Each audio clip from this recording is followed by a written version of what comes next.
After a busy weekend with 3 sold-out shows, this Montreal bar is now closed as the owners try to stop COVID from spreading.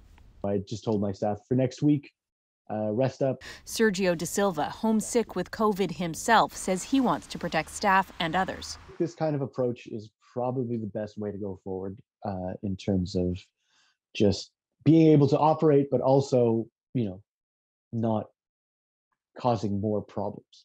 As cases climb again, governments are taking a new approach, so far avoiding the lockdowns and restrictions of the last wave and urging people to be careful. Continue to be prudent. In Quebec, there are still mask mandates until at least mid-April, but they're gone in many other provinces, including Ontario.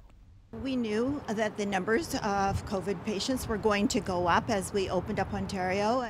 But the health minister says this wave is different from the last. We have the capability in our hospitals now. We have a highly vaccinated population, and we do have the antivirals. That added immunity from boosters and previous infections can help, but experts say without masks or other measures, there are still risks. The balance of powers is clearly in favor of the virus, but it's really important to realize, this is a choose your own adventure story that we're in right now.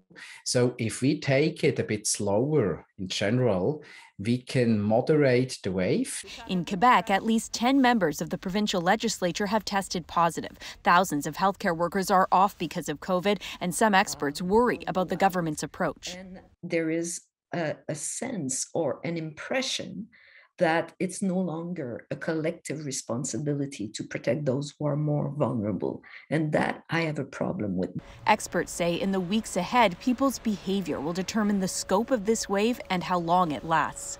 Alison Northcott, CBC News, Montreal.